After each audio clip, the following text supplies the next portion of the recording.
Avez-vous déjà vécu une perte si profonde que vous aviez l'impression qu'une partie de vous-même vous avait été arrachée?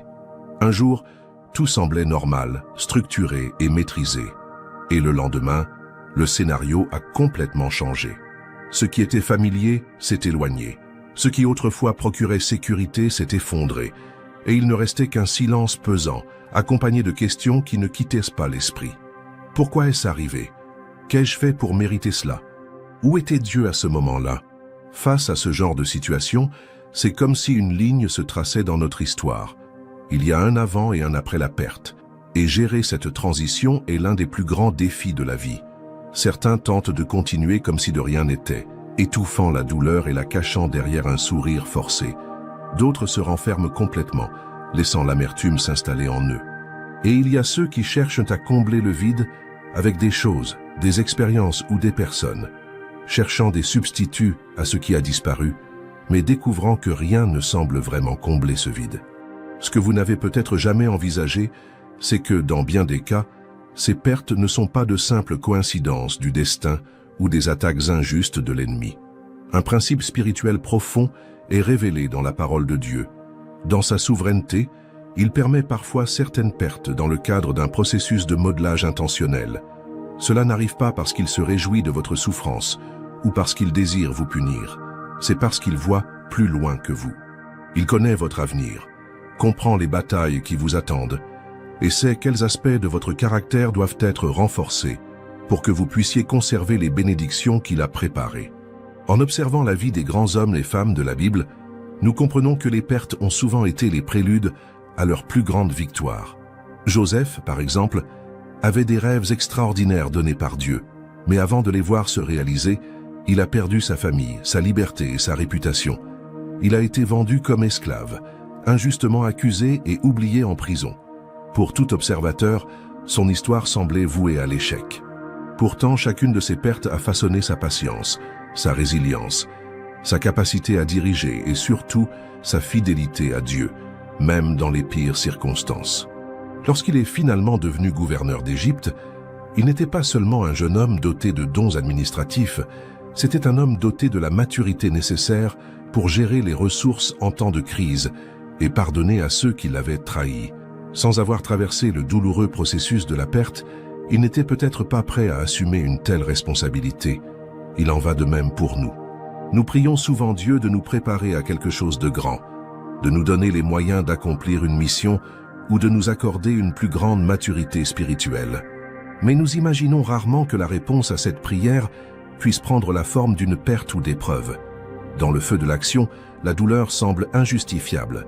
Mais lorsque nous regardons en arrière avec la perspective que seul le temps offre, nous réalisons que cette période difficile a été le terrain d'entraînement qui nous a préparés à des choses que nous n'aurions pas pu affronter autrement. C'est comme le travail du potier avec l'argile. Pour façonner un vase solide et utile, il doit presser, étirer, parfois même défaire ce qui était déjà terminé et recommencer. L'argile elle-même ne comprend pas le processus, mais le potier sait exactement ce qu'il fait. Il en va de même pour Dieu. Cette compréhension transforme radicalement notre façon de réagir à la perte. Lorsque nous croyons que chaque situation est sous le contrôle de Dieu. Même si nous ne le comprenons pas, nous comprenons que la douleur n'est pas une fin, mais une étape. Nous comprenons que la patience, une foi inébranlable et le courage d'obéir à Dieu sans hésitation, se développent rarement dans les jours faciles. Ils naissent dans les nuits sombres, dans les moments où tout semble perdu, et où il ne reste que notre confiance en la nature de Dieu.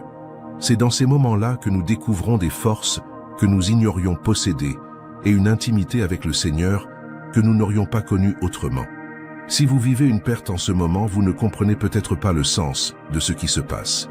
Mais je veux vous encourager à considérer que, derrière cette apparente tragédie, Dieu façonne peut-être certains aspects de votre caractère pour vous préparer à quelque chose que vous n'êtes pas encore capable de supporter. Il connaît chaque détail de votre histoire, chaque larme versée, chaque prière silencieuse offerte, et rien n'est perdu. Dans le royaume de Dieu, même la perte a un but.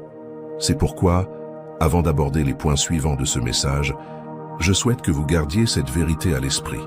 Dieu ne s'intéresse pas seulement à ce que vous recevrez, mais à la personne que vous deviendrez. Car les bénédictions de Dieu ne sont pas seulement le fruit du talent ou des efforts, elles sont le fruit du caractère. Et le caractère se forge souvent dans le feu de la perte. L'une des vérités les plus puissantes que nous trouvons dans la parole de Dieu est qu'il voit non seulement nos pertes, mais qu'il est aussi capable de les restaurer abondamment et intentionnellement. Cependant, lorsqu'on parle de restitution, il est courant que nous ayons immédiatement à l'esprit l'idée de récupérer exactement ce qui nous a été enlevé. Si nous perdons un emploi, nous voulons le retrouver. Si une relation prend fin, nous voulons retrouver cette personne. Si un projet échoue, nous voulons le relancer tel qu'il était. Mais le principe spirituel de restitution va bien au-delà de cette vision limitée. Dieu n'est pas simplement un restaurateur d'objets ou de situations. Il est un restaurateur de destin. Un architecte qui reconstruit non seulement ce qui a été brisé, mais toute la structure de nos vies afin qu'elles deviennent plus fortes, plus belles et plus conformes à son dessein. En lisant Joël 2,25, nous trouvons cette promesse « Je te rendrai les années perdues ». Comprenez que Dieu ne parle pas seulement de rendre des choses, mais de rendre des années, du temps. Et le temps, pour nous, est irrécupérable. Il est impossible de revenir en arrière et de revivre des moments. Mais dans le royaume de Dieu, cette logique est différente. Il peut accélérer des processus, ouvrir des opportunités qui semblaient inaccessibles et produire des résultats qui, humainement parlant, prendraient des décennies à atteindre. C'est comme s'il prenait les morceaux épars de votre histoire et vous remettait surnaturellement sur le droit chemin avec plus de maturité, de sagesse et de préparation qu'auparavant. La vie de Job en est un parfait exemple. La Bible nous dit qu'il était un homme intègre et pieux, mais pour des raisons qu'il ignorait lui-même, il perdit pratiquement tout, ses enfants, ses biens, sa santé et sa réputation. Aux yeux des humains, cela semblait être la fin. Mais à la fin de son histoire, nous voyons que l'Éternel rétablit la fortune de Job et lui donna le double de ce qu'il avait auparavant. Job 42:10. Cependant, la restauration de Job ne fut pas seulement numérique ou matérielle. Tout au long du processus, il acquit une compréhension plus profonde de la nature de Dieu, de son propre cœur et de ce qui compte vraiment dans la vie. Auparavant, il disait « Je ne te connaissais que par ouï-dire ». Mais plus tard, il pouvait déclarer « Maintenant, mon œil te voit ». Ce changement intérieur fut sans aucun doute plus précieux que toutes les richesses qu'il reconquit. Il est important de comprendre que la restitution divine est toujours liée à un but. Dieu ne nous rend pas simplement quelque chose pour satisfaire nos désirs, mais pour nous replacer au centre de sa volonté. Parfois, cela signifie recevoir quelque chose de complètement différent de ce que nous avons perdu, mais qui accomplit plus précisément ce qu'il construit en nous et à travers nous. Prenons le cas de Ruth. Elle a perdu son mari et, avec Naomi, a dû faire face à la pauvreté et à l'incertitude quant à l'avenir. Humainement parlant, la restitution consisterait simplement à trouver un autre mari et à assurer son soutien. Mais Dieu est allé plus loin. Il a placé Boaz sur son chemin, non seulement pour subvenir à ses besoins, mais aussi pour l'intégrer dans la lignée du Messie lui-même. Ce que Ruth a reçu en retour n'était pas seulement un mariage, c'était une place dans l'histoire éternelle de la rédemption. La restitution divine implique aussi la maturité. Souvent, Dieu attend le bon moment pour lui rendre l'appareil, sachant que si nous la recevions plus tôt, nous risquions de la gâcher, voire de nous faire du mal. C'est comme offrir une voiture de sport à quelqu'un qui n'a pas encore son permis de conduire. Le véhicule est bon, mais sans formation adéquate, il devient dangereux. Dieu profite donc de ce temps d'attente pour nous former, pour ajuster notre cœur, pour nous enseigner les principes de fidélité, de générosité et de persévérance. Lorsque la restitution arrive enfin, non seulement nous recevons la bénédiction, mais nous sommes prêts à la gérer de manière responsable. Un autre aspect frappant de ce principe est que la restitution divine est souvent abondante. Ce qu'il restitue n'est pas simplement égal à ce qui a été perdu. C'est souvent plus grand, plus complet et plus en phase avec notre nouvelle réalité. Lorsque le peuple d'Israël quitta la captivité en Égypte, il ne partit pas les mains vides. La Bible dit qu'ils emportèrent avec eux de l'argent, de l'or et des vêtements. Exode 12, 35, 36. L'esclavage avait été long et douloureux, mais la sortie fut marquée par l'abondance et l'honneur. C'est la signature de Dieu. Il ne se contente pas de vous tirer de la vallée. Il vous élève vers un lieu élevé et montre à tous que c'est sa main qui vous a relevé. Mais l'aspect le plus transformateur de la restitution divine n'est peut-être pas ce que nous recevons en retour, mais plutôt la personne que nous devenons au cours du processus. Lorsque nous regardons en arrière et réalisons que Dieu nous a soutenus dans la perte, notre foi grandit de façon exponentielle. Nous commençons à affronter les nouveaux défis avec plus de courage, car nous savons par expérience que même si nous perdons quelque chose, Dieu est capable de le restaurer. Et cette confiance est en elle-même un don inestimable. Si vous avez actuellement l'impression d'avoir perdu du temps, des opportunités, voire une partie de votre identité, gardez ceci à l'esprit. Dieu ne regarde pas seulement ce que vous avez perdu, il regarde ce que vous deviendrez lorsque vous recevrez la restitution. Et quand elle viendra avec un but précis au bon moment, accompagné de maturité et souvent de manières inimaginables. La promesse est claire, ce que Dieu a préparé est plus grand que ce qui a été perdu. Et lorsque vous vivrez cette expérience, vous réaliserez que, mystérieusement, même la douleur en valait la peine. L'une des expériences les plus transformatrices et en même temps les plus inconfortables de la vie chrétienne est de réaliser que souvent, nous ne découvrons qui nous sommes vraiment que lorsque tout ce qui nous définissait extérieurement nous est dépouillé. Tant que nous avons un emploi, un titre, une relation stable ou un ministère reconnu, il est facile de croire que notre identité est solidement ancrée en Dieu, alors qu'en réalité, une grande partie de celle-ci y est ancrée. C'est comme si nous portions plusieurs couches de vêtements. Chaque poste, chaque réussite, chaque approbation reçue ajoute une nouvelle pièce. Mais lorsque survient la perte, elle commence à arracher ses couches une à une, jusqu'à ce que nous nous tenions devant le miroir spirituel, dépouillé de tout ornement extérieur. C'est à ce moment-là que nous devons nous poser la question « Qui suis-je vraiment ?» lorsque je n'ai rien que le monde considère comme précieux. La perte agit comme un test décisif, révélant si notre sécurité réside dans ce que nous possédons ou dans celui à qui nous appartenons. Cela ne signifie pas que Dieu soit contre les possessions, les relations ou les réussites. Le problème n'est pas de les posséder, mais de les laisser définir notre identité.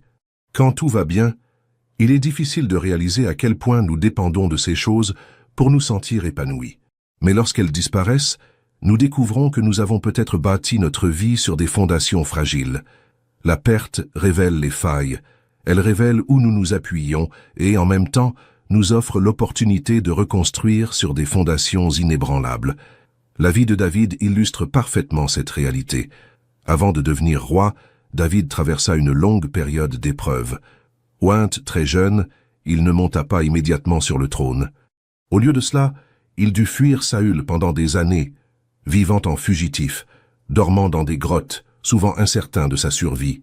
Durant cette période, il perdit le confort, la sécurité et même la reconnaissance qu'il avait gagnée en vainquant Goliath. Pour beaucoup, cette succession de défaites aurait pu être interprétée comme un signe d'abandon de Dieu. Mais c'est précisément dans ce contexte que David découvrit que son identité ne résidait pas dans le fait d'être le héros d'Israël ou le fils de Jessé, mais dans le fait d'être un homme selon le cœur de Dieu.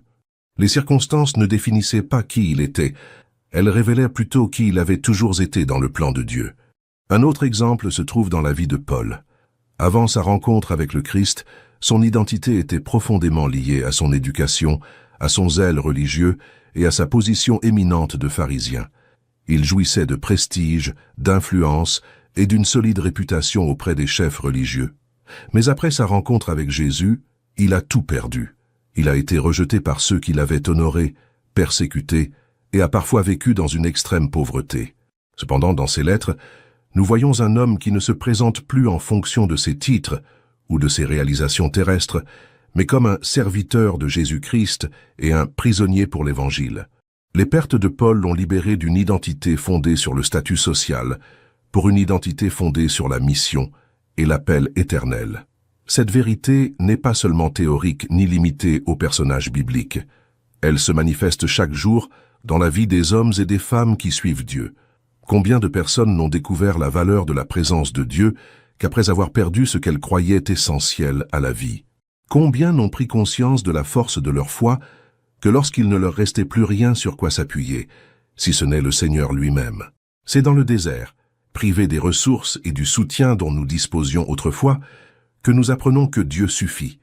Et ce n'est pas seulement une jolie phrase à mémoriser, c'est une réalité qui transforme notre façon de vivre. Lorsque notre identité est en Dieu et non dans les circonstances, les pertes n'ont plus le pouvoir de nous détruire. Cela ne signifie pas que la douleur disparaît ou que nous ne pleurons pas ce qui est parti. Cela signifie que même blessés, nous savons que notre valeur, notre mission et notre avenir restent intacts. C'est comme un navire en haute mer. Il peut affronter de violentes tempêtes, mais si l'ancre est solidement ancrée, il ne sera pas emporté par les vagues. Le Christ est cette ancre. Il est le point fixe qui nous maintient debout lorsque tout autour de nous semble s'écrouler. Ce processus a un effet secondaire mais extrêmement puissant. Lorsque nous faisons l'expérience d'une perte et découvrons notre véritable identité en Dieu, nous éprouvons une liberté que nous n'avions jamais connue auparavant. Nous n'avons plus besoin de prouver quoi que ce soit à qui que ce soit. Nous ne sommes plus en quête constante de l'approbation des autres. Nous ne paniquons plus à l'idée de perdre quelque chose, car nous savons que rien ne peut nous séparer de l'amour de Dieu et du dessein qu'il a pour nous. Cette liberté est l'un des plus beaux cadeaux que nous puissions recevoir, et elle n'arrive souvent qu'après que quelque chose nous a été enlevé. C'est pourquoi, bien que douloureuse, la perte peut être l'une des expériences les plus libératrices de la vie spirituelle. Elle nous oblige à revenir à l'essentiel, à nous rappeler que nous sommes avant tout des enfants bien-aimés du Père. Lorsque nous comprenons vraiment cela, nous commençons à affronter les défis, et même de nouvelles pertes, avec un esprit différent. Non pas par insensibilité, mais parce que nous savons que notre vie repose sur quelque chose d'éternel, non sur quelque chose que le temps, les circonstances ou les gens peuvent changer. Si aujourd'hui vous avez l'impression d'avoir tant perdu et que ce qui reste de vous n'est plus qu'un reflet brisé de votre ancien moi, sachez que Dieu utilise cette période pour révéler qui vous êtes vraiment en lui. Non pas ce que le monde dit, ni ce que le passé dit, mais ce qu'il a toujours dit depuis le commencement. Vous êtes choisis, aimés, fortifiés et en sécurité entre ses mains. L'un des obstacles les plus silencieux et pourtant les plus puissants qui empêchent de nombreuses personnes de vivre la restauration divine est l'incapacité à se détacher du passé. Je ne parle pas seulement de souvenirs douloureux ou traumatisants, mais aussi de bons souvenirs devenus des idoles émotionnelles, de périodes de joie et de réussite qui ont disparu. Souvent, nous sommes tellement attachés à ce qui a été que nous ne pouvons pas faire de place à ce qui sera. Le problème est simple. Tandis que nos mains s'accrochent à ce qui n'est plus présent, nous ne pouvons pas recevoir ce que Dieu nous offre maintenant. Cet attachement au passé peut prendre de nombreuses formes. Certaines personnes revisitent constamment une relation terminée, espérant qu'avec suffisamment de persévérance, elle redeviendra comme avant. D'autres s'accrochent à un projet ou à une carrière qui les épanouissait autrefois, mais qui est désormais mort, et tentent de le faire revivre à tout prix. D'autres encore nourrissent des blessures et des souffrances du passé, nourrissant des ressentiments qui deviennent des prisons émotionnelles. D'autres encore idéalisent tellement une époque révolue qu'elles ne voient plus la beauté et les opportunités du présent. Dans tous ces cas, le résultat est le même. La personne ne peut pas aller de l'avant, car elle est attachée émotionnellement et spirituellement à quelque chose qui a déjà fait son temps. La Bible nous donne des instructions claires à ce sujet. Dans Ésaïe 43, 18-19, Dieu dit « Ne vous souvenez plus des choses passées, et ne considérez plus ce qui est ancien. Voici, je fais une chose nouvelle. Maintenant elle va germer. Ne la percevez-vous pas? Voici, je vais mettre un chemin dans le désert et des fleuves dans la solitude. » Il est intéressant de noter que le verset commence par un commandement. Ne vous souvenez plus. Il ne s'agit pas d'effacer la mémoire, mais plutôt de ne pas laisser le passé gouverner le présent. Puis Dieu annonce qu'il fait quelque chose de nouveau et demande « Ne le percevez-vous pas ?» C'est comme s'il disait « J'ai déjà commencé l'œuvre, mais vous ne la voyez pas car vous regardez en arrière. » C'est exactement ce qui se produit lorsque nous persistons à nous concentrer sur le passé. Nous perdons de vue ce que Dieu fait maintenant. Le peuple d'Israël, par exemple, en a fait l'expérience dramatique. Après des siècles d'esclavage en Égypte, il fut libéré grâce à une série de miracles extraordinaires. Cependant, au milieu du désert, il commença à se plaindre et à dire qu'il préférait retourner en Égypte, car il y avait de la nourriture et une routine. Il est presque inconcevable que quiconque puisse choisir l'esclavage plutôt que la liberté, mais c'est précisément ce que fait l'attachement au passé. Il déforme la perception de la réalité. Ils étaient physiquement libres, mais toujours émotionnellement captifs, et cet état d'esprit les empêcha d'entrer rapidement en terre promise, prolongeant un voyage qui aurait pu être bien plus court. Laisser le passé derrière soi exige un acte de foi conscient. C'est choisir de croire que Dieu a quelque chose de meilleur à venir, même sans savoir exactement de quoi il s'agit. C'est décider de cesser de ressasser mentalement de vieilles scènes qui n'apportent que douleur ou nostalgie. C'est renoncer aux attentes irréalistes quant à la répétition d'un événement déjà survenu. C'est aussi s'autoriser à vivre le présent, les yeux ouverts aux nouvelles opportunités, aux nouvelles connexions et aux nouveaux chemins que Dieu révèle. Et la plupart du temps, cela implique le pardon. Pardonner à ceux qui nous ont blessés, pardonner les circonstances, et même se pardonner soi-même nos erreurs. Tant que notre cœur est prisonnier du ressentiment ou de l'autopunition, l'avenir est bloqué. Abraham offre un exemple frappant de lâcher prise. Dieu lui avait promis un fils, et il a attendu des années avant que cette promesse se réalise. À la naissance d'Isaac, il était ce qu'il avait de plus précieux. Cependant, dans un moment qui défie toute logique humaine, Dieu a demandé à Abraham d'offrir Isaac en sacrifice. Non pas parce qu'il voulait la mort du garçon, mais parce qu'il voulait qu'Abraham se prouve que même la promesse ne pouvait remplacer Dieu dans son cœur.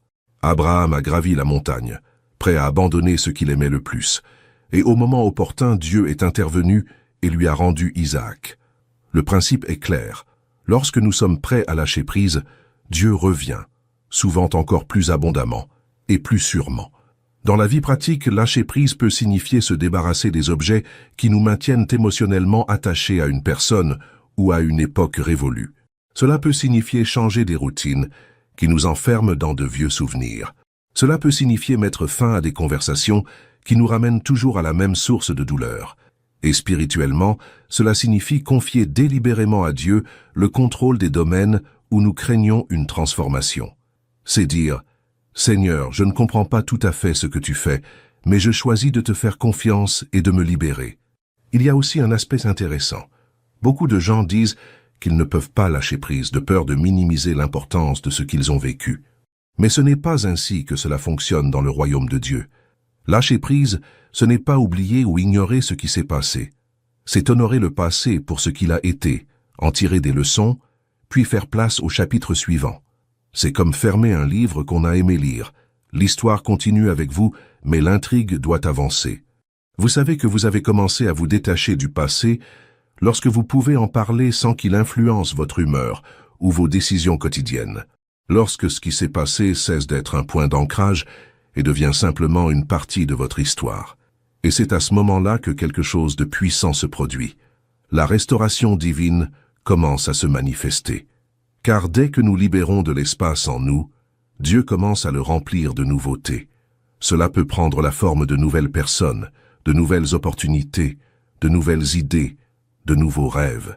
S'accrocher au passé, c'est comme se tenir devant une porte fermée et frapper sans cesse, alors que Dieu a déjà ouvert une autre porte juste à côté. Mais vous ne remarquerez la nouvelle porte que si vous cessez d'insister sur celle qui ne s'ouvre plus. Par conséquent, la restauration commence précisément au moment où vous décidez de ne plus vivre en regardant en arrière. Et lorsque cette décision est prise, votre attitude change, vos prières changent, et vos attentes pour l'avenir grandissent. Lâcher prise n'est pas une faiblesse, c'est faire confiance. C'est croire que Dieu est non seulement capable de restaurer, mais aussi de surmonter ce qui a disparu. C'est croire que ce qu'il a en réserve ne sera pas une répétition mais une évolution. Et lorsque vous lâchez enfin prise, vous réalisez que si le passé a façonné qui vous êtes, il ne doit pas limiter qui vous serez. L'un des plus grands pièges du chemin spirituel est de supposer systématiquement que chaque perte, chaque difficulté ou chaque porte fermée est l'œuvre directe de l'ennemi.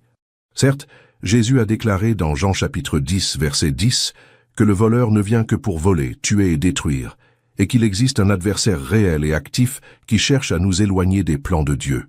Cependant, conclure que toute perte a une origine maléfique est une simplification excessive de quelque chose qui, en pratique, est bien plus complexe.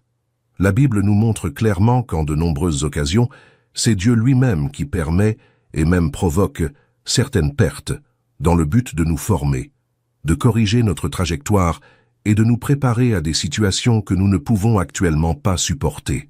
Cette perception est inconfortable pour de nombreux chrétiens, car elle ébranle notre idée de la bonté divine. Nous avons tendance à associer la bonté de Dieu à un scénario où il nous donne toujours ce que nous demandons et nous protège de toute souffrance. Et oui, il est infiniment bon, miséricordieux et aimant. Mais sa bonté ne se limite pas à notre zone de confort. Il est trop bon pour nous donner quelque chose qui, au fond, nous éloignerait de lui ou nous détruirait.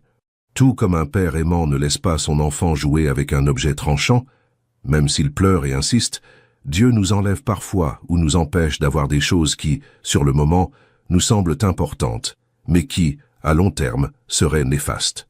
Prenons l'exemple de Jonas. Dieu l'appela à prêcher à Ninive, mais poussé par ses sentiments personnels et son incompréhension de la miséricorde divine, il décida de faire le chemin inverse. Il en résulta une série d'événements qui le déstabilisèrent complètement.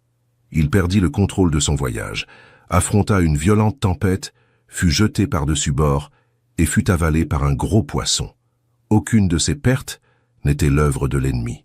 Elles étaient des instruments utilisés par Dieu pour ramener Jonas au cœur de son dessein. Si Jonas n'avait pas connu cette série de pertes, il n'aurait guère accepté la mission qui allait sauver des milliers de personnes. Un autre cas frappant est celui de l'apôtre Paul.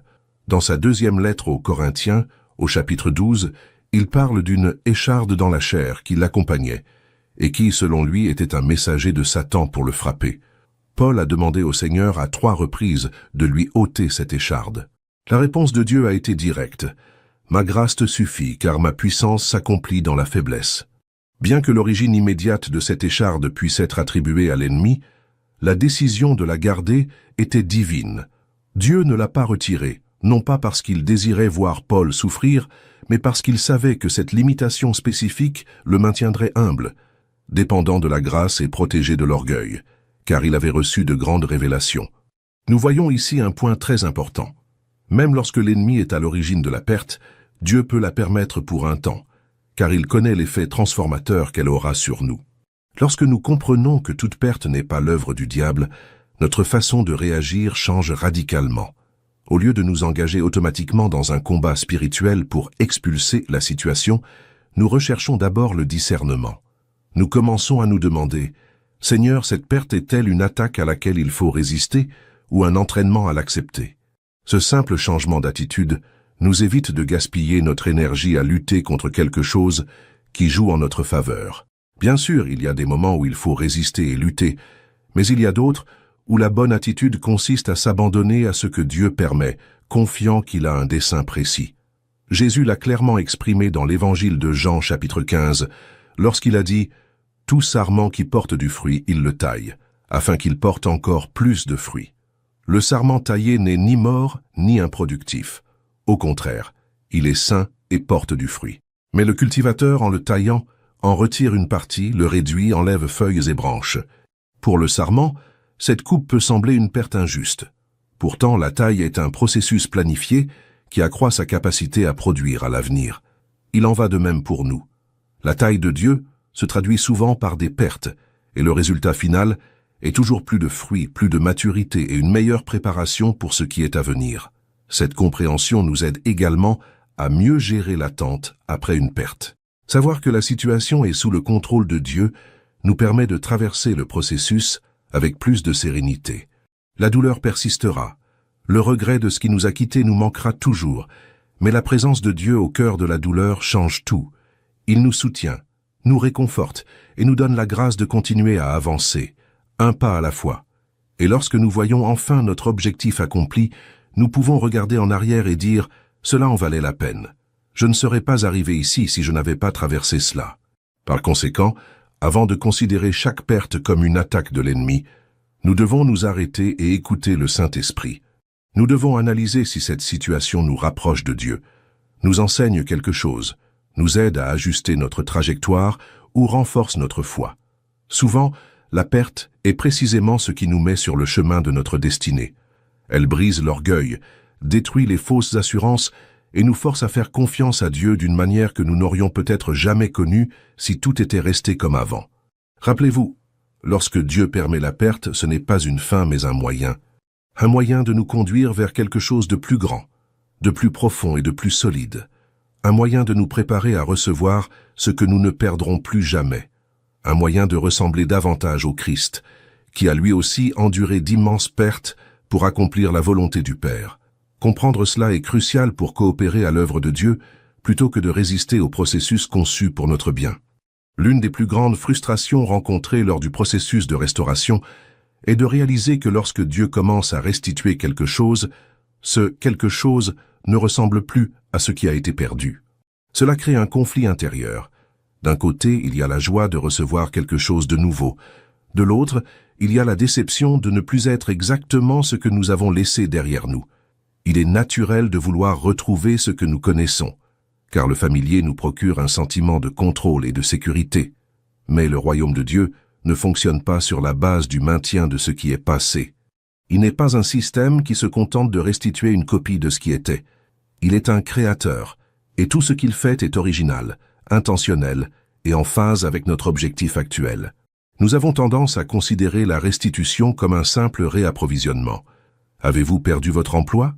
Dieu vous remettra dans la même situation. Une relation a-t-elle pris fin? Dieu la restaurera.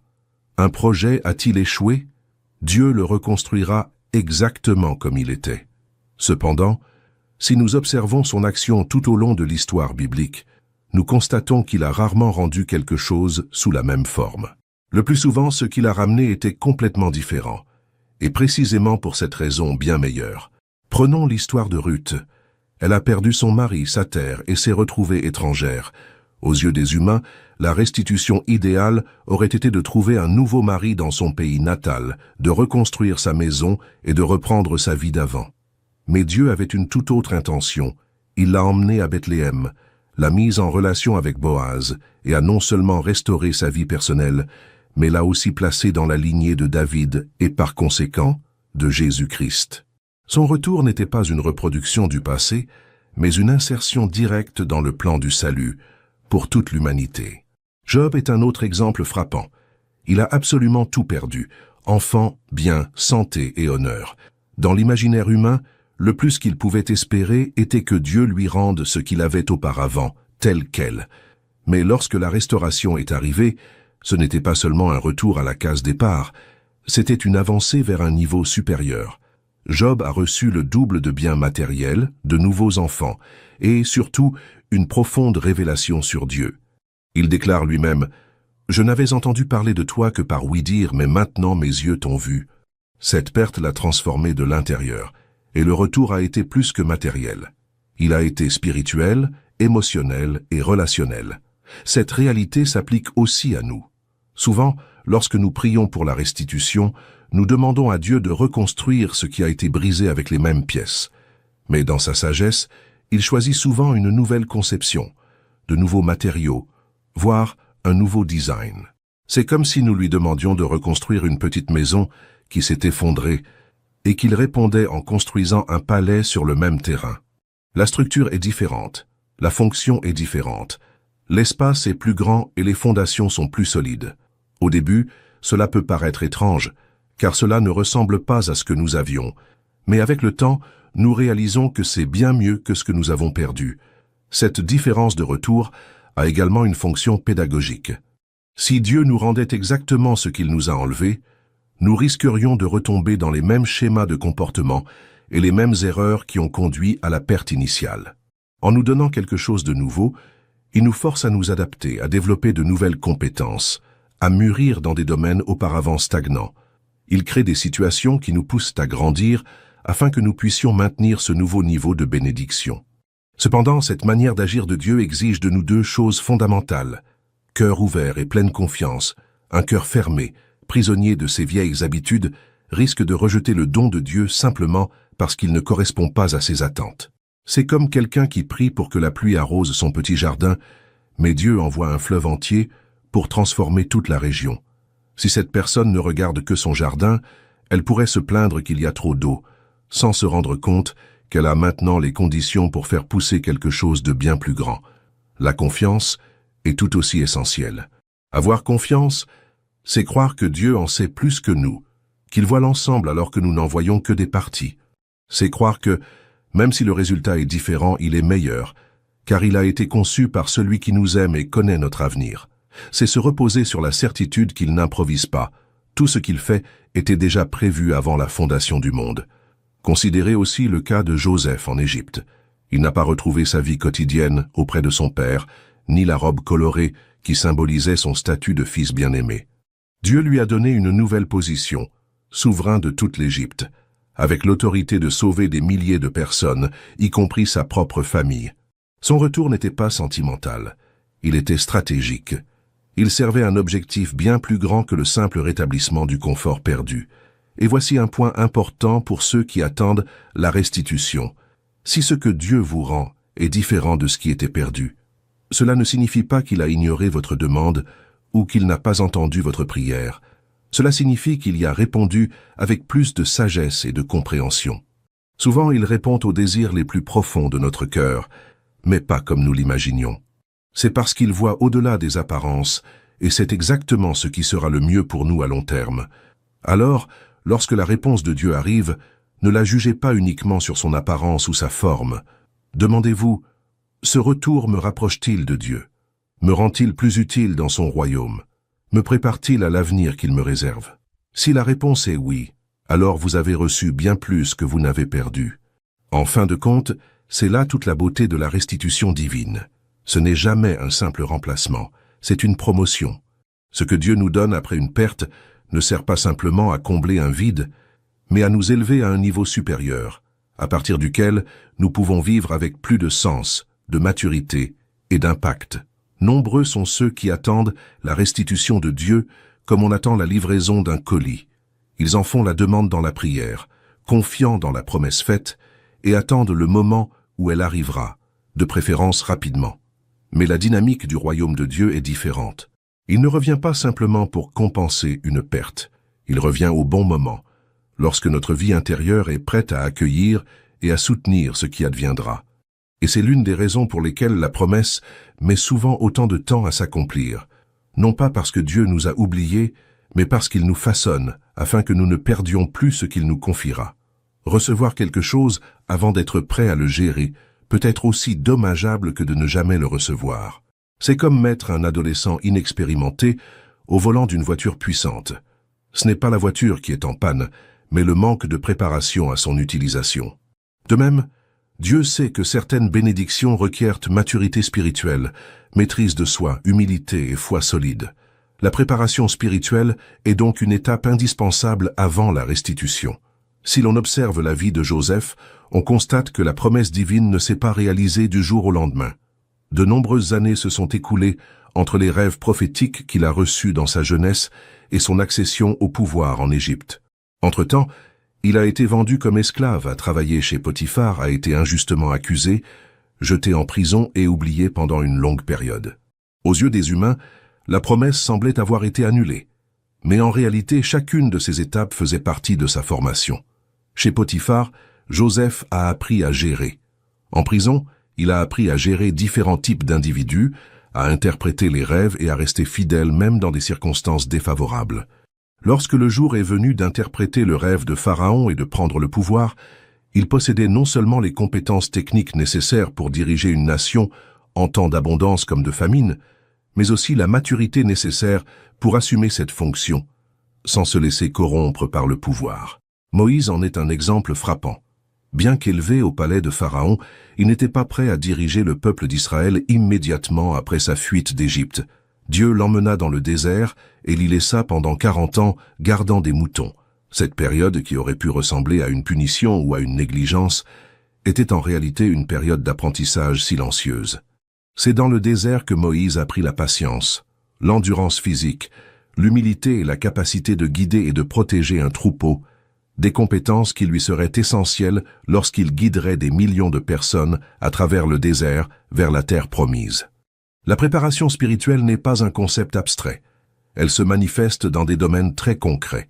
L'un d'eux est prière constante. La prière n'est pas seulement un moyen de demander des choses à Dieu, mais le canal par lequel notre esprit et notre cœur s'alignent sur les siens. Plus nous consacrons de temps à la prière, plus nous apprenons à discerner sa voix et à comprendre ses voies, ce qui est essentiel lorsque la restitution arrive. Sans cette intimité, nous courons le risque de mal utiliser la bénédiction ou de la laisser nous éloigner de Dieu. Un autre domaine crucial est l'obéissance quotidienne. Dieu teste souvent notre fidélité dans les petites choses, avant de nous confier une grande. Jésus a dit que celui qui est fidèle dans les petites choses le sera aussi dans les grandes. Si nous n'apprenons pas à obéir dans les situations simples et à suivre des commandements clairs, nous serons difficilement prêts à obéir lorsque la responsabilité sera plus grande. Souvent, le temps d'attente avant la restitution est la période pendant laquelle Dieu observe notre constance dans notre fidélité, même lorsque nous ne recevons rien de nouveau. Le pardon, cela fait également partie de cette préparation. Les pertes laissent souvent des cicatrices émotionnelles, de la souffrance et du ressentiment.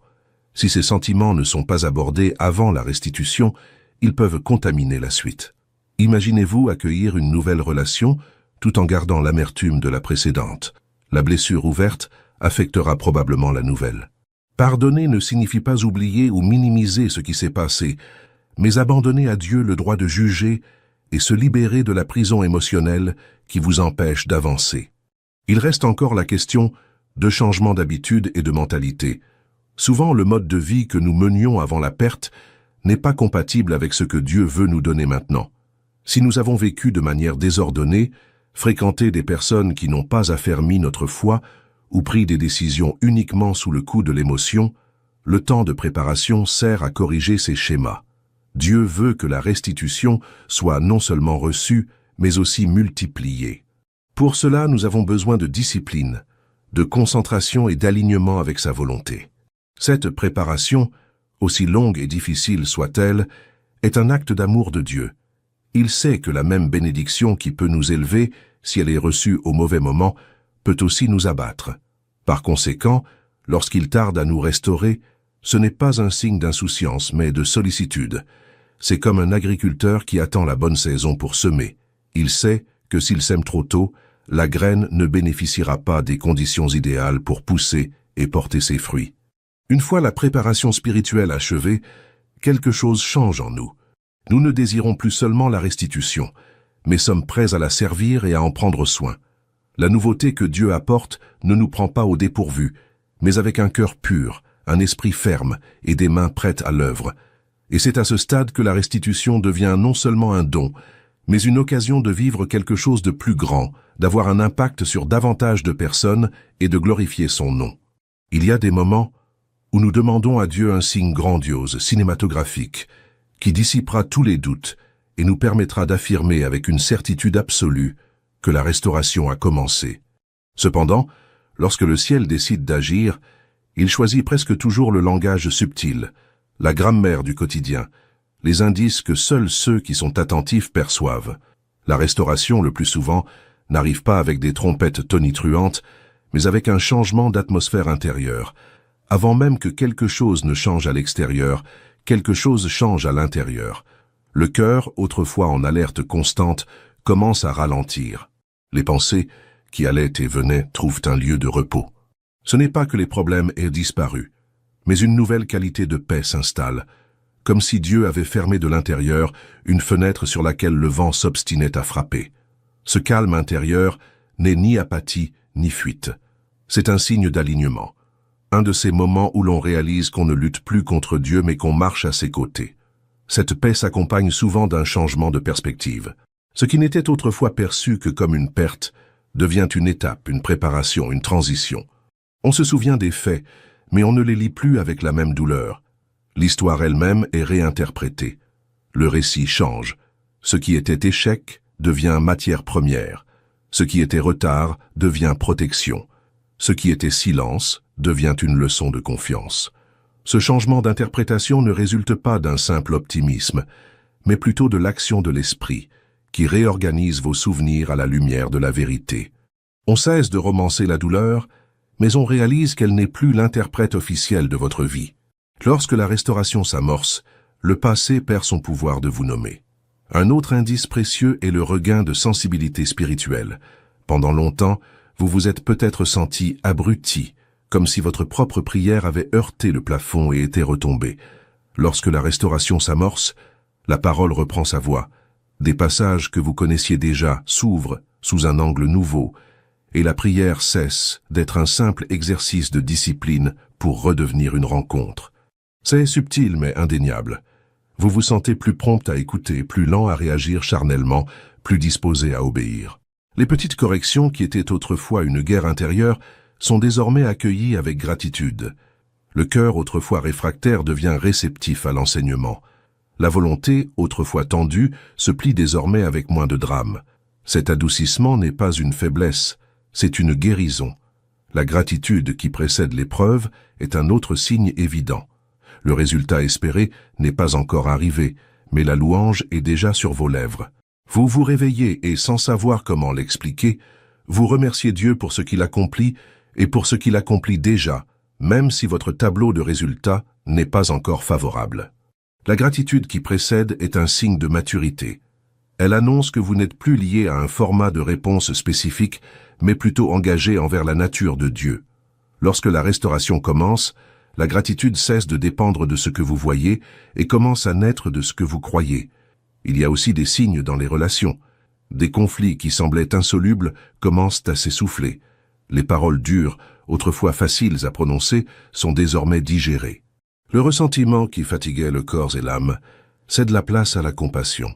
Parfois, Dieu touche le cœur de ceux qui nous entourent, d'autres fois, il touche le nôtre, nous permettant de voir l'autre sans le prisme du ressentiment. Des reconnexions peuvent se produire, mais même lorsqu'elles ne se produisent pas, le miracle intérieur est déjà manifeste. Vous n'êtes plus prisonnier de ce qui vous a blessé. De nouvelles connexions naissent, des partenariats cohérents et des amitiés se nouent. Les personnes qui marchent dans la même direction apparaissent comme des confirmations discrètes que le ciel vous place au bon endroit. Sur le plan pratique, des portes auparavant hésitantes commencent à s'ouvrir. Ce n'est pas une tempête d'opportunités aléatoires, mais plutôt une chaîne cohérente de possibilités. Une invitation apparemment simple, mais qui répond à votre vocation. Une conversation qui éclaire un chemin. Une vieille idée qui revient avec des contours plus clairs et la maturité nécessaire pour la concrétiser. La différence, c'est que désormais vous ne vous laissez pas aller à l'euphorie et ne tentez pas de tout accepter d'un coup. La restauration ouvre la voie à la sobriété. Vous évaluez par la prière, confirmez par la parole, testez en secret, et seulement ensuite, vous avancez. La hâte perd son trône. L'espoir gagne en méthode. La gestion du temps change également. Cet emploi du temps chaotique, cette sensation de toujours courir dans tous les sens commence à s'estomper. On remarque une nouvelle discipline, non imposée par la culpabilité, mais issue d'un sentiment d'utilité. Il y a des jours où la productivité augmente sans que vous la forciez, car votre esprit moins anxieux produit avec plus de concentration. D'autres jours, l'esprit vous invite à vous arrêter plus tôt et à vous reposer, et vous obéissez sans le poids d'une sensation d'improductivité. Cette synchronicité entre l'action et le repos est un symptôme de guérison. La restauration apporte de l'ordre, et là où il y a de l'ordre, il y a place à la fécondité. Sur le plan émotionnel, un autre indicateur apparaît, l'oscillation diminue. Vous pouvez même connaître des moments de tristesse, car la vraie vie est faite de hauts et de bas, mais la vallée n'est plus un lieu de résidence. La tristesse devient un visiteur passager, non plus un hôte permanent. Vous pleurez sans vous briser, souriez sans vous faire d'illusions, et retrouvez plus rapidement une sérénité de base. Cette résilience émotionnelle ne vient pas de techniques vaines, mais de la conviction que Dieu règne, que tout a un sens, que sa protection est inébranlable. L'anxiété s'estompe, car l'avenir cesse d'être une menace et redevient une promesse. Un autre signe décisif est la volonté d'obéir. Lorsque la restauration arrive, l'obéissance devient plus légère, non pas parce que les exigences ont diminué, mais parce que la confiance a augmenté. Vous vous surprenez à dire « oui » à des ajustements qui semblaient autrefois impossibles. Changez d'habitude, adaptez votre rythme, demandez pardon, dire non à ce qui vous sape l'énergie, dire oui à ce qui vous rapproche de votre vocation. L'obéissance cesse d'être une négociation avec Dieu et devient une réponse naturelle de ceux que vous guidez. C'est comme si l'esprit vous accordait l'oreille pour que vous reconnaissiez le ton exact de ce que vous devez faire ici et maintenant. Les fruits révèlent aussi l'ère nouvelle. Là où il y avait réactivité naît la douceur. Là où il y avait envie fleurit le contentement. Là où il y avait jugement, la miséricorde grandit. Là où il y avait impulsivité, apparaît la maîtrise de soi. Ces fruits ne sont pas des performances morales. Ils sont la preuve que la sève de l'esprit circule plus librement. Et les fruits attirent de nouvelles responsabilités, car Dieu confie davantage à ceux qui portent du fruit. Vous constatez que l'autorité spirituelle s'accroît, non pas par ostentation, mais par service. Vos paroles consolent plus efficacement, vos prières gagnent en précision, votre présence apaise les tensions. La générosité à son tour s'accroît. Même sans être au sommet de sa fortune, on se sent plus disposé à partager son temps, son attention et ses ressources. La main qui se fermait autrefois par peur s'ouvre maintenant par confiance. La restauration inaugure l'abondance de l'intérieur. On partage parce qu'on sait qu'on prend soin de soi. Et le royaume répond à cette attitude en multipliant ce qui coule pour bénir les autres. C'est un cycle sacré. Dieu confie à ceux qui débordent et non à ceux qui thésaurisent. Il est également important de parler des signes de confirmation. On commence à remarquer des convergences. Une parole biblique qui revient sans cesse, un sermon qui répond précisément à ce que l'on a prié en secret, un conseil avisé de quelqu'un qui ne connaît même pas notre histoire. Ces confirmations ne remplacent pas le discernement, mais le renforcent. Elles fonctionnent comme des panneaux de signalisation. On connaît déjà la direction, et les panneaux ne font que nous assurer que l'on ne s'est pas écarté du chemin. Parallèlement, on devient plus perspicace pour distinguer la confirmation de l'anxiété déguisée en signe. La restauration fait mûrir le filtre. Il y a aussi de petits commencements qui sont de précieux repères. Le corps qui se repose mieux, l'appétit qui se régule, le rire qui surgit dans des situations simples, l'amour de la lecture, de la prière et du silence productif, la conversation avec Dieu qui s'instaure lors des tâches ordinaires. Ces petits commencements discrets sont les germes de ce que Dieu accomplira à plus grande échelle. Ceux qui négligent le petit perdent le grand. Ceux qui cultivent le petit voient le grand arriver tranquillement et avec des racines. Si, à un moment ou un autre de ce chemin, vous vous surprenez à penser « Ceci me parle », permettez-moi de m'arrêter un instant pour vous faire une demande sincère. Si ce message est une bénédiction pour vous, aimez cette vidéo et abonnez-vous à la chaîne. Il ne s'agit pas de chiffres, mais de mettre ce message entre les mains de davantage de personnes qui, comme vous, ont besoin de reconnaître les premiers signes d'une nouvelle ère. Un autre signe de restauration est la réconciliation avec son avenir. Lors d'une période de perte, il est fréquent que notre imagination se retourne contre nous, évoquant des scénarios de peur, d'échecs répétés et d'abandon. À mesure que le processus de guérison progresse, notre imagination commence à coopérer avec l'espoir. Nous recommençons à rêver, non pas par évasion, mais avec un sens des responsabilités. Les rêves qui étaient enfouis au fond de notre âme sont mis sur la table, discutés avec Dieu et traduits en actions concrètes. La vision à long terme n'est plus nébuleuse. Demain cesse de nous effrayer, et cela reconfigure notre énergie dans le présent. Se libérer du passé se manifeste aussi clairement. On peut parler de ce qui s'est passé sans que son âme ne saigne à nouveau. Nul besoin de se justifier, de réécrire ou de dramatiser. On peut être reconnaissant de ce qu'on a appris et, sans ironie, bénir le chemin parcouru. Ce détachement n'est pas de la négligence, c'est de la maturité. Lorsque la restauration commence véritablement, le passé a sa place dans le musée de la mémoire et non sur le trône des décisions. Enfin, un sens apparaît. Les choses commencent à prendre sens dans un contexte plus large.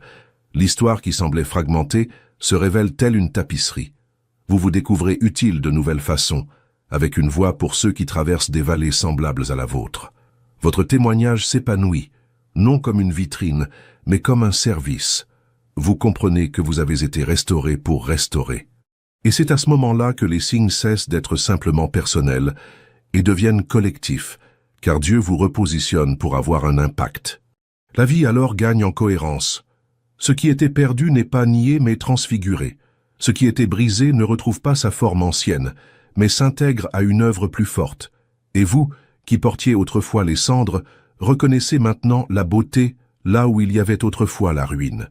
Si tout cela a bougé en vous, la paix avant le résultat, une perspective rachetée, une sensibilité renouvelée, une gratitude qui vient avant l'épreuve, des relations qui s'organisent, des portes qui s'ouvrent avec sobriété, des émotions qui se stabilisent, une obéissance qui mûrit, des fruits qui apparaissent, une générosité qui déborde, des confirmations discrètes, de petits nouveaux commencements, une réconciliation avec l'avenir, la libération du passé et un but qui émerge.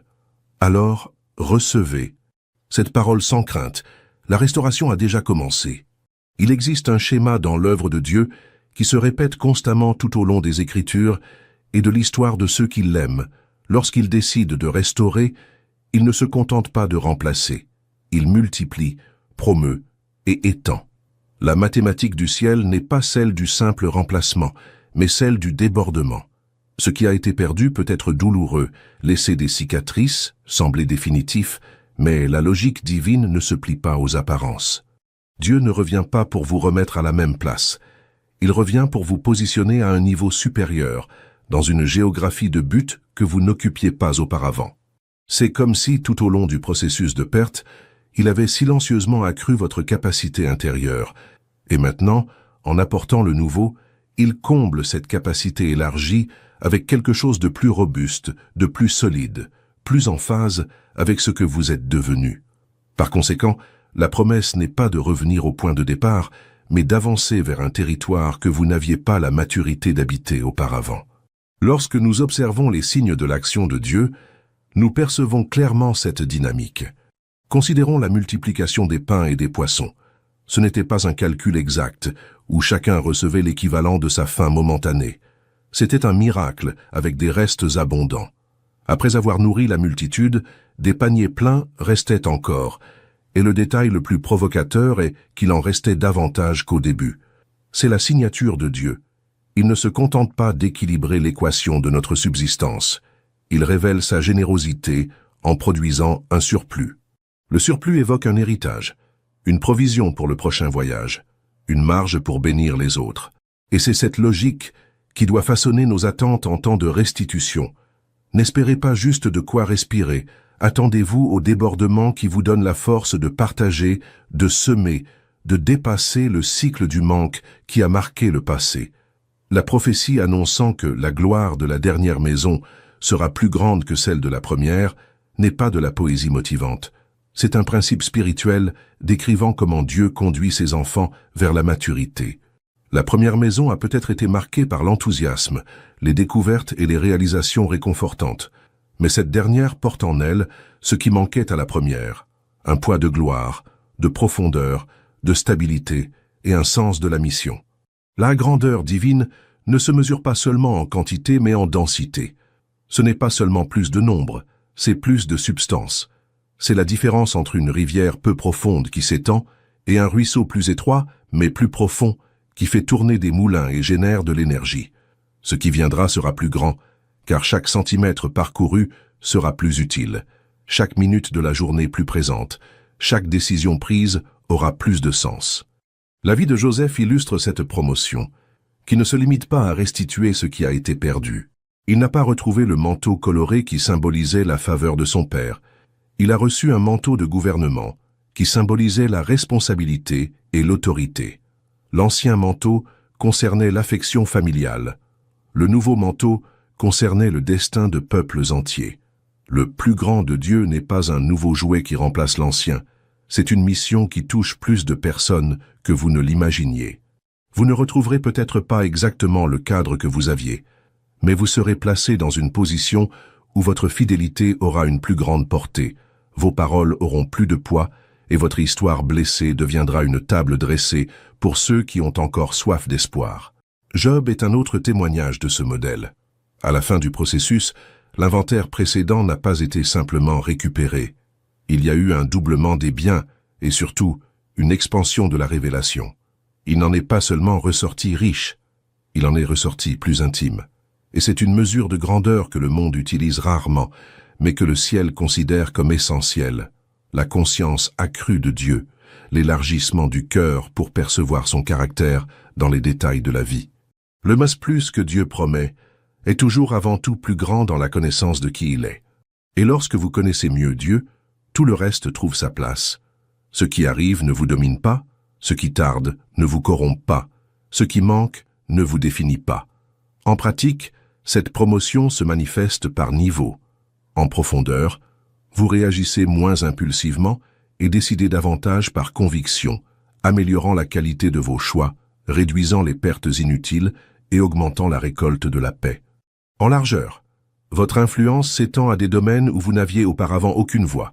Les gens commencent à demander conseil, des portes s'ouvrent non pas par autopromotion, mais parce que votre fidélité est devenue une référence. En hauteur, votre vie de prière s'améliore. Votre culte devient plus authentique et vous accédez à des perspectives qui vous permettent de voir au-delà du brouillard des circonstances. Lorsque ces trois dimensions convergent, vous réalisez que « plus grand » n'est pas un adjectif vague. C'est une géométrie du royaume conçue en vous. Mais il y a un point de sagesse qui doit être fermement affirmé. La plus grande divine ne remplace pas le processus. Elle l'exige. La multiplication ne suffit pas à l'âme, qui s'obstine à vivre comme si elle traversait une période de disette.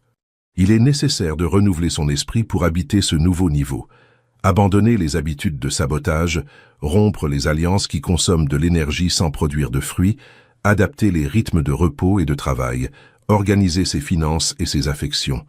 La promotion divine exige une structure.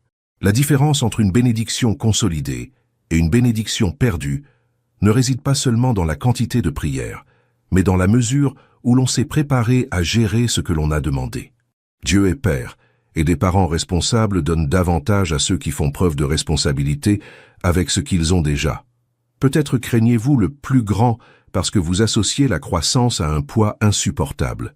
Cette peur est légitime lorsque la croissance est engendrée par l'anxiété ou une ambition aveugle. Mais lorsque la promotion vient de Dieu, elle arrive avec une grâce proportionnelle. Son joug est facile, car il marche à nos côtés, redistribue les fardeaux, nous apprend à dire non avec amour et révèle la différence entre urgence et importance. Le son plus grand au ciel ne rend pas l'âme malade, il l'élargit sans la déchirer. Et c'est un autre signe que l'avenir de Dieu surpasse le passé. Autrefois, vous avez peut-être agi pour prouver quelque chose. Dans le nouveau, vous servez parce que vous êtes en sécurité. Le passé a peut-être été bruyant, l'avenir sera tranquillement fécond. Il est également important d'ajuster le critère avec lequel nous comparons les saisons. Parfois, le passé nous paraît plus grand parce que nous nous en souvenons romancé, sans la douleur et les contradictions qu'il comportait. D'autres fois, le présent paraît petit, parce qu'il est encore à l'état de semence. Mais le royaume a toujours commencé modestement. Une graine de moutarde qui devient un arbre, un peu de levain qui fait lever toute la pâte, quelques poissons et quelques pains qui nourrissent une multitude. Le plus grand de Dieu au commencement peut paraître petit. La différence réside dans l'origine. Ce qui naît du ciel porte l'ADN de la multiplication. Donnez à la graine le temps de faire ce que font les graines, percer, prendre racine, germer, grandir, fructifier, puis se multiplier. Ne comparez pas le jardin à la moisson, comparez la graine à la graine. Si l'origine est Dieu, le résultat est l'abondance. Une autre dimension où l'avenir de Dieu surpasse le passé est celle de l'utilité. Ce qui vient ensuite n'est pas seulement pour vous.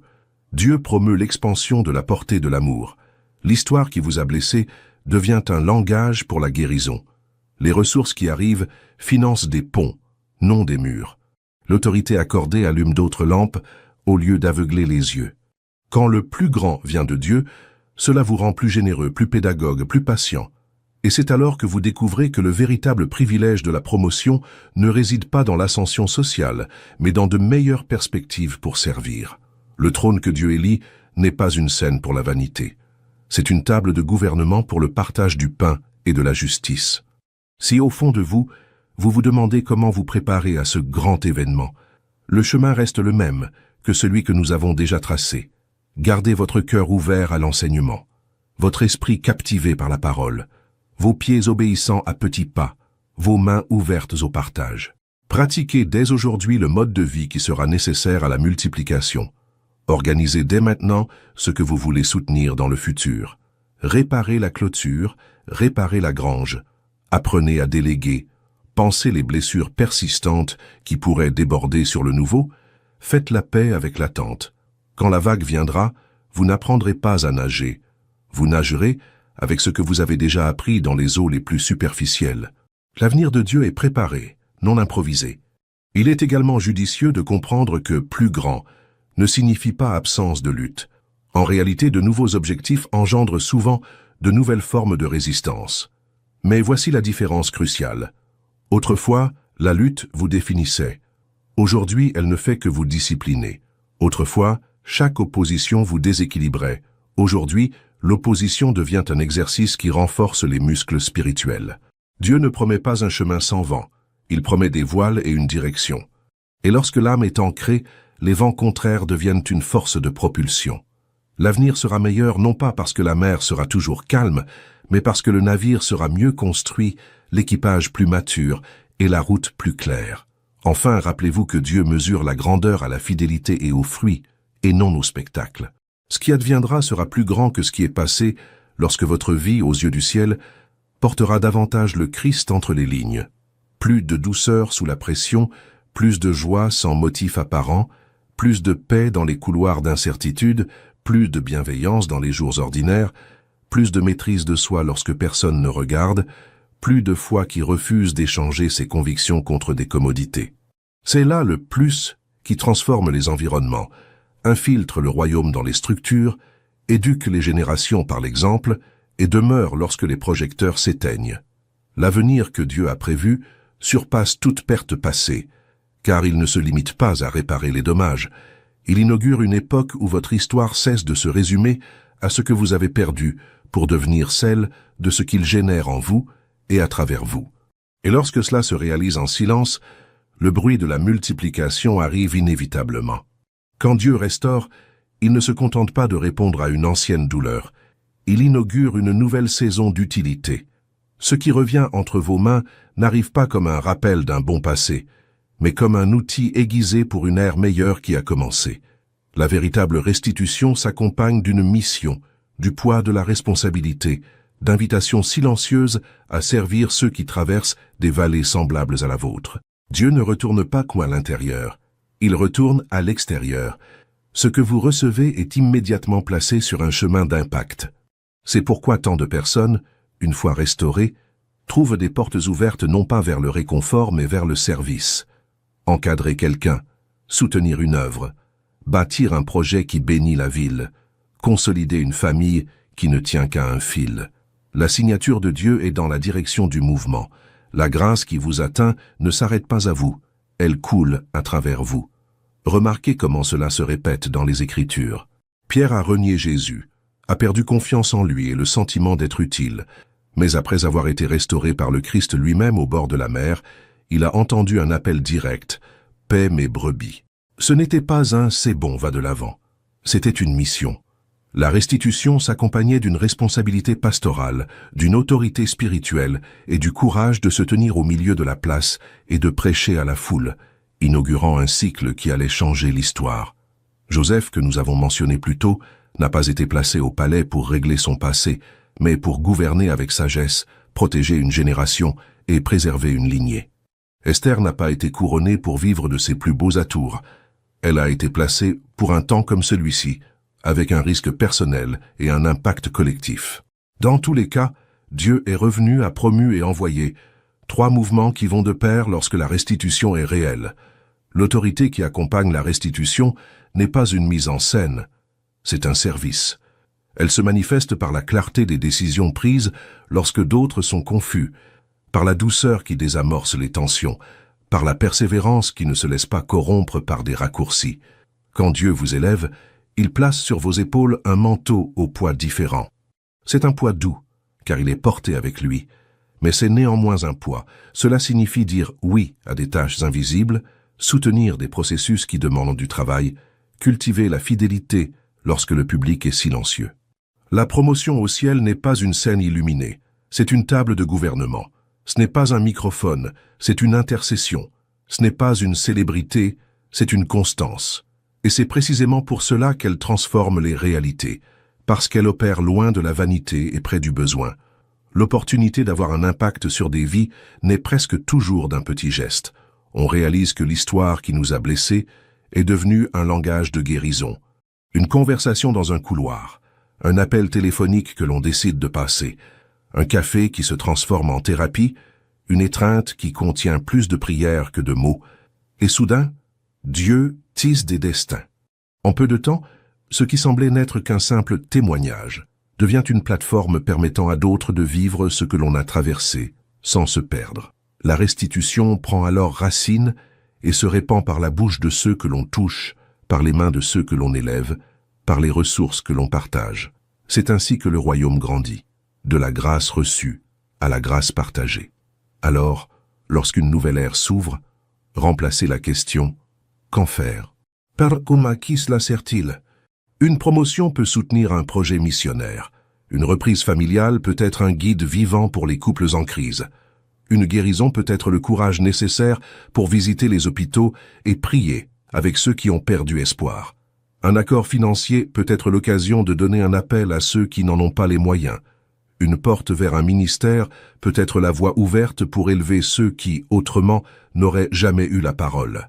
Un but plus grand se révèle lorsque vous reliez ce que Dieu vous a donné à la douleur de celui qu'il veut atteindre. Cette prise de conscience réorganise également les priorités. Ceux qui ont été restaurés apprennent à gérer leur temps, leur énergie et leurs ressources avec l'esprit d'un intendant et non d'un propriétaire. Ils commencent à dire non à ce qui brille et oui à ce qui porte du fruit. Ils apprennent à planifier, à déléguer et à rendre des comptes, car ils comprennent que l'improvisation ne suffit pas à maintenir un objectif. Et plus vous devenez fidèle au quotidien, dans cette succession d'actes discrets que personne n'applaudit, plus Dieu élargit votre portée. Le royaume confie davantage à ceux qui transforment les étincelles en un feu qui réchauffe beaucoup. Il est bon de se rappeler que le témoignage n'est pas une autopromotion, c'est un récit de grâce. Raconter l'œuvre de Dieu, c'est ouvrir la voie à d'autres pour qu'ils puissent cheminer avec moins de peur. Un témoignage responsable implique une juste dose de vulnérabilité, une attention particulière à la personne du Christ et un engagement envers la vérité. Il ne s'agit pas de cacher la douleur ni de la dramatiser, mais de dire calmement « Ici j'ai été brisé, ici, Dieu m'a relevé, ici, j'ai appris, et voici ce que tu peux emporter sur ton chemin. » C'est ainsi que ton histoire cesse d'être une fin en soi et devient un pont. En pratique, prenez 3 mesures dès que vous constatez une restitution en cours. Premièrement, intercession intentionnelle. Choisissez des noms, des causes, des territoires pour lesquels vous prierez avec discipline, comme quelqu'un qui comprend que l'autorité spirituelle s'exerce à genoux. Deuxièmement, service cohérent. Engagez-vous à exprimer concrètement votre amour, discipler quelqu'un, servir dans une église, soutenir un projet social, soutenir une famille vulnérable, et persévérer, même lorsque l'enthousiasme initial s'estompe. Troisièmement, générosité stratégique. Établissez des pourcentages et des priorités. Considérez les dons comme une alliance et l'investissement dans le royaume comme une partie de votre budget, et non comme un surplus. Lorsque l'objectif est primordial, la restitution devient un flux, et non un barrage. Et lorsque la peur de ne pas pouvoir y arriver apparaît, car elle le fait, rappelez-vous, Dieu ne vous utilise pas. Malgré tes blessures, il utilisa à travers la leur. La cicatrice devient un sceau d'authenticité. La faiblesse sert de cadre à sa force. Le programme ne s'allège pas, mais il prend plus de sens et le sens le soutient. La question de la capacité cède la place à la certitude de l'appel. Celui qui appelle donne du pouvoir, celui qui envoie accompagne, celui qui commence achève. C'est pourquoi la restitution, en fin de compte, vous place non pas à un point culminant digne d'admiration, mais à un point stratégique pour multiplier la vie. Lorsque cette compréhension s'installe, l'anxiété face aux prochaines étapes diminue. Vous ne courez pas après les opportunités. Vous restez fidèle à votre position actuelle, les yeux ouverts et un cœur ouvert à l'apprentissage. Et dans ce mouvement humble et ferme, Dieu affine votre voix, élargit vos épaules et ajuste votre oreille. Sans tambour ni trompette, il vous place à la table des décisions, vous donne des paroles qui apaisent les tempêtes et vous donne des clés qui ouvrent des portes à beaucoup. La restitution qui semblait se résumer à ce que j'ai perdu se révèle finalement être ce pourquoi j'existe. Si ce mot a construit votre vie, aime la vidéo, abonnez-vous à la chaîne et activez les notifications. Pour ne pas manquer les prochains messages, j'ai vraiment envie de vous lire. Commentaire ci-dessous ce que Dieu a dit à votre cœur et, si vous le pouvez, écrivez la phrase « Je reçois la nouveauté de Dieu » comme un acte public de foi. Partagez cette vidéo avec au moins 3 personnes qui ont besoin d'espoir aujourd'hui. Votre attitude peut être le pont que Dieu utilisera pour commencer une restauration dans leur vie également.